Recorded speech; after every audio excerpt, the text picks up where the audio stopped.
Okay, so I'm going to spend kind of 15, 20 minutes here just providing some strategic updates on the state of affairs with Matic.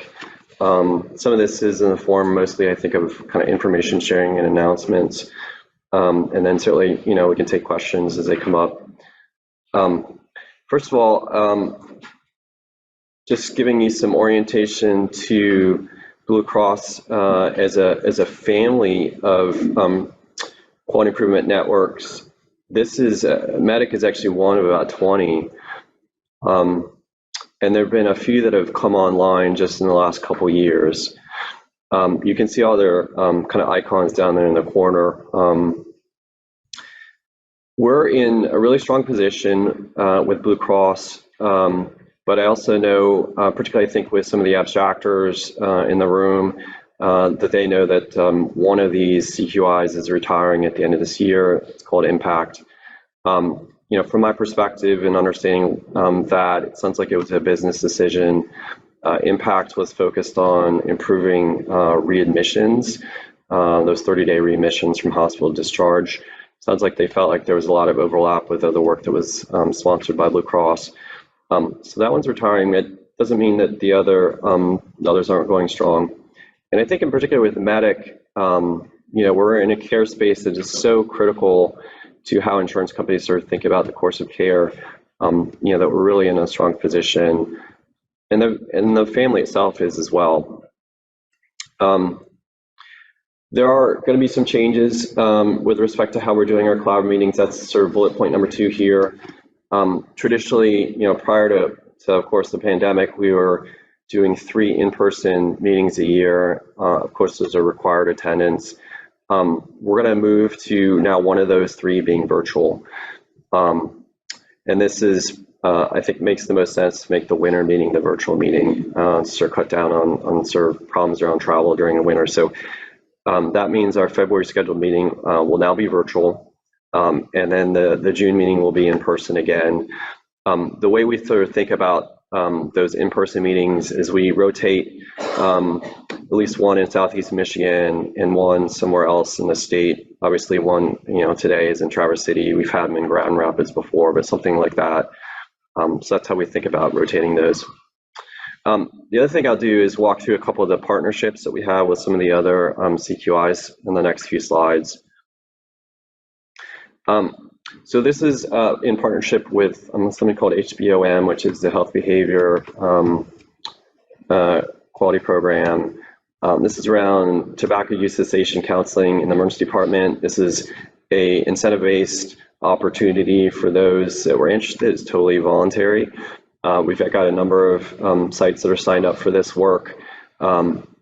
If you think you might be interested in it too, please come see us. We're happy to sort of talk through how the program works and some of the requirements around data collection. Does require some new data collection that we can facilitate within our registry.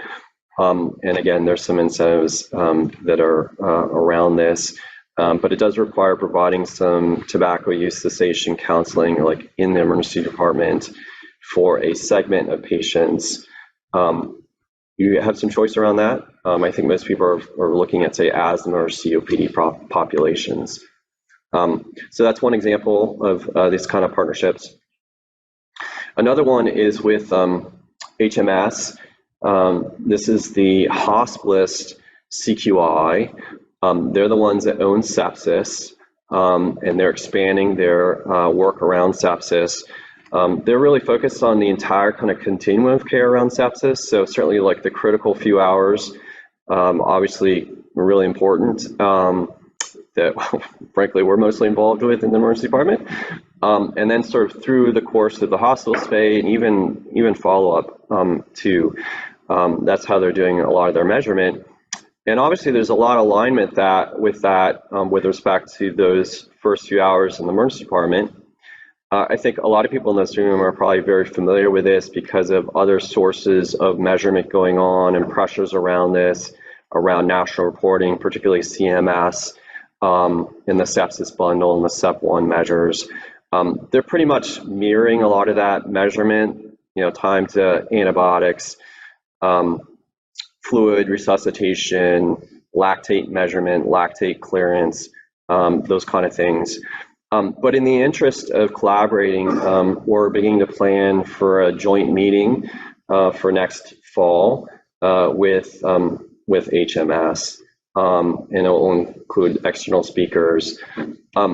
It'll be a big meeting. They're a big collaborative. They have like 80 hospitals. It'll be like 300 to 400 people kind of meeting. So you'll hear more about this as we continue down this path. Another sort of closer, I think, home example is work with this group called Open. A lot of y'all are involved in some of the pilot work that we were doing that was funded by grant money from the state to develop naloxone dissemination programs in our emergency departments for patients going home at risk of opioid overdose.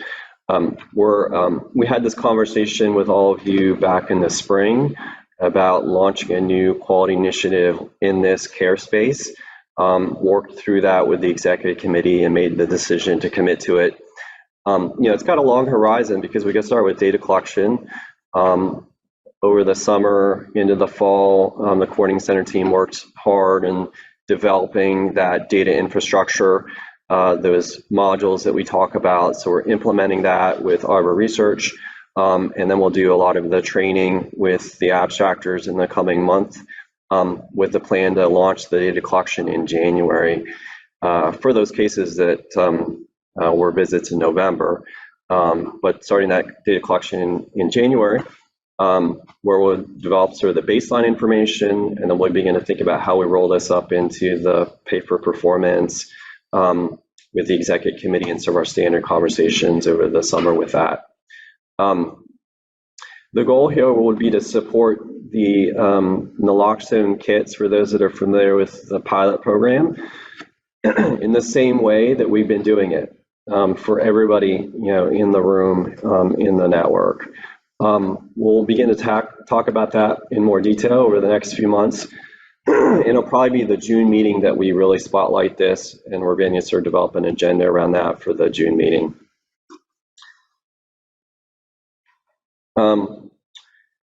Another update here, or an announcement. This is around a grant, an R01 NIH style grant, and these have long horizons.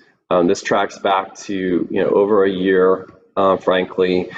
We talked through this grant back in a year and a half ago in the spring with the Data and Publications Committee, and I think we're close to being funded. They got a really good score on the resubmission. It's a matter of getting an announcement officially of it. This would be developing effectively like a new quality initiative and new interventions, but more in a scientifically robust way, where we'd actually be testing this out in 10 hospitals within Medic, supported by the data collection that we have as well. This is focused on discharge of patients with pulmonary embolism who are low risk. And there's some pretty high quality evidence that you can do this. You can select the right population, and there are guidelines suggesting this should be being done more routinely. And so we're going to study that. We're going to study that within the test bed of us, our network. So once we know more things more officially, we'll start to reach out to sort of identify sites that would want to participate in this kind of work. I think on the abstractor side of things too, we're modifying that PE module to do additional data collection to allow us to understand who's low risk or not. It's going to be work neutral because we're going to take away all the information that we get around other findings from CT scans, alternative findings. So it's going to be neutral and sort of the trade-off there. But we'll sort of talk more about that as this evolves. Another announcement. So One of the things that's really important that we continue to do within MEDIC is demonstrate our value. Our value, certainly kind of return on investment kind of perspectives of value to Blue Cross, but generally sort of our value, communicate that, oftentimes through scholarship, so people, understand, the great things that we're doing. And we're focused in the initial stages of developing kind of a method and analysis around understanding how the chest X-ray work, which we invest a lot of time and energy in developing a toolkit around, trying to understand like who could be low risk to avoid an X-ray, how that has impacted use of X-rays sort of across the network over time. So if you're interested in helping and participating in this work, I think in particular, either find Michelle Nightpaver or Courtney Mangus, who are going to be leading this, and let them know if you're interested.